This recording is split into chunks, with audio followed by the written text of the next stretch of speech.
মহাভারত নামটা শুনলেই আমাদের চোখের সামনে ভেসে ওঠে কুরুক্ষেত্রের বিশাল যুদ্ধ, তাই না?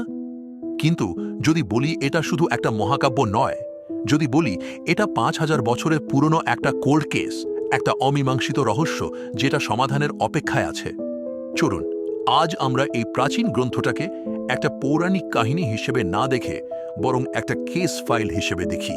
একটা ফাইল যা ভর্তি ক্লু বা সূত্র দিয়ে। আর আমাদের আজকের তদন্তের মূল প্রশ্ন একটাই: আধুনিক বিজ্ঞান কি পারবে এই মহাকাব্যের পাতার আড়ালে লুকিয়ে থাকা আসল ইতিহাসটা বের করে আনতে? তো চলুন আর দেরি না করে আমাদের তদন্তে ঝাঁপিয়ে পড়া যাক। আমাদের প্রথম ক্লুটা কিন্তু কোনো লাইব্রেরির ধুলোমাখা বইয়ের পাতায় নেই। এর জন্য আমাদের যেতে হবে সোজা উত্তরপ্রদেশের সিনৌলিতে, মাটির অনেক গভীরে, কারণ সেখানেই এমন একটা জিনিস পাওয়া গেছে যা আমাদের এতদিনকার ইতিহাস সংক্রান্ত বিশ্বাসকে একেবারে নাড়িয়ে দিয়েছে। দেখুন, ঐতিহাসিকরা এতদিন কি বলে এসছেন। তারা বলতেন যে রথ মানে যুদ্ধরথের যে টেকনোলজি, সেটা নাকি ভারতে বাইরে থেকে এসেছিল। কিন্তু ২০১৮ সালে সিনৌলিতে যা পাওয়া গেল তা এই পুরো থিওরিটাকেই প্রশ্নের মুখে ফেলে দিল। প্রত্নতাত্ত্বিকরা এক প্রাচীন যোদ্ধার সমাধির ভেতর থেকে কি পেলেন জানেন? একটা আস্ত যুদ্ধরথ। আর সবচেয়ে বড় কথা, এটা ছিল সম্পূর্ণ দেশীয় প্রযুক্তিতে তৈরি।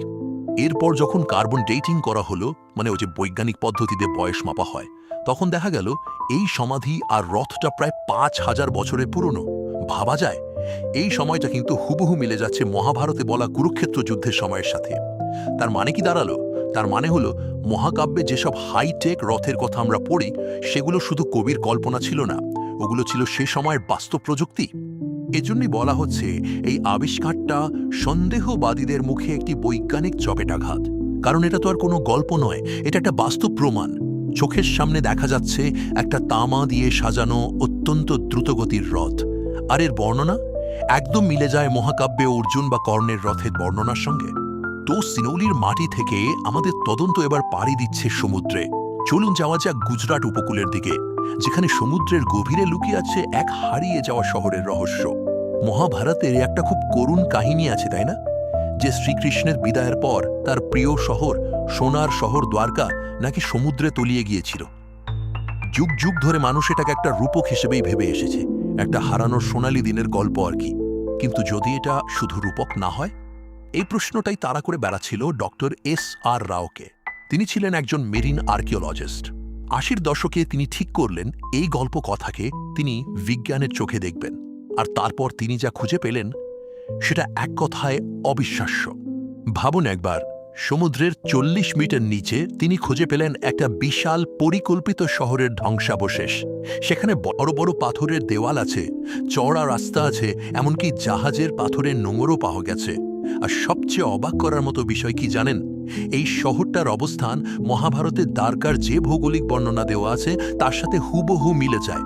মাটি হলো, জল হলো, এবার আমাদের তদন্তের পরবর্তী সূত্রটা রয়েছে আকাশে, হাজার হাজার বছর আগের রাতের আকাশে। দেখুন, অ্যাস্ট্রোনমি বা জ্যোতির্বিজ্ঞান কিন্তু একটা নিখুঁত ঘড়ির মতো, এর হিসাবে ভুল হয় না। প্রাচীনকালে অরুন্ধতী আর বশিষ্ঠ, এই দুটো তারা নিয়ে একটা খুব চালু নিয়ম ছিল। নিয়মটা হলো, আকাশে বশিষ্ঠ তারার ঠিক পেছন পেছন চলবে অরুন্ধতী তারা। এটা একটা মহাজাগতিক নিয়ম, এর কোনো নড়চড় হয় না। কিন্তু মহাভারতে একটা একেবারে অদ্ভুত কথা লেখা আছে। বলা হচ্ছে কুরুক্ষেত্র যুদ্ধের ঠিক আগে অরুন্ধতী নাকি বশিষ্ঠের আগে আগে চলছিল। এটা তো জ্যোতির্বিজ্ঞানের নিয়মকে পুরোপুরি উল্টে দেওয়া, মানে এটা তো অসম্ভব, তাই না? কিন্তু এখানেই তো আসল চমক। আধুনিক প্ল্যানেটারি সফটওয়্যার দিয়ে যখন হাজার হাজার বছর আগের আকাশকে সিমুলেট করা হলো, তখন দেখা গেল এই অসম্ভব ঘটনাটা সত্যিই ঘটেছিল। পৃথিবীর নিজের অক্ষের ওপর যে সামান্য টলমলো ভাব আছে, তার জন্যেই এটা সম্ভব হয়েছিল। কিন্তু এটা একটা অত্যন্ত বিরল মহাজাগতিক মুহূর্ত।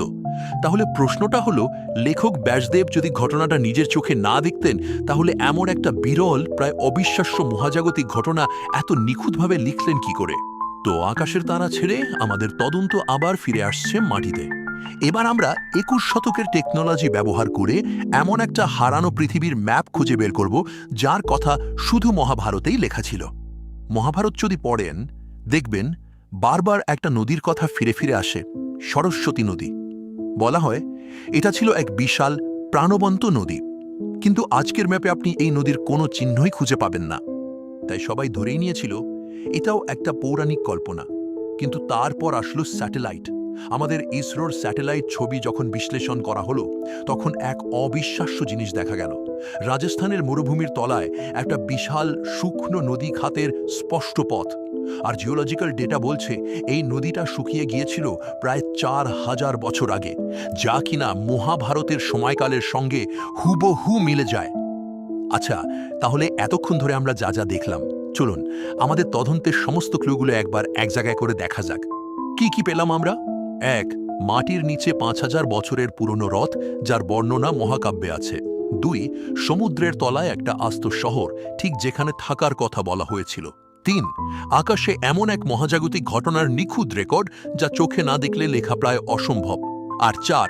স্যাটেলাইট দিয়ে খুঁজে পাওয়া এক হারিয়ে যাওয়া পবিত্র নদী। ভাবুন, চারটে আলাদা আলাদা scientific field, archaeology, marine science, astronomy, geology, আর সবাই কিন্তু একটাই দিকে আঙুল তুলছে। এ থেকে কি বোঝা যায়? হ্যাঁ, এটা হতে পারে যে মহাকাব্যের সময়ের সাথে সাথে অনেক গল্প, অনেক অলৌকিক ঘটনা যোগ হয়েছে।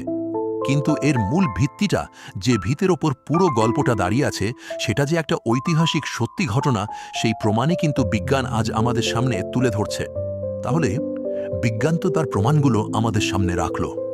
এখন প্রশ্নটা হলো, যেটাকে আমরা এতদিন শুধু একটা পৌরাণিক কাহিনী বলে জেনে এসেছি, সেটাই কি আসলে আমাদের ইতিহাসের একটা হারিয়ে যাওয়া অধ্যায়ের চাবিকাঠি? এই ব্যাপারটা নিয়ে এখন ভাবার সময় এসেছে।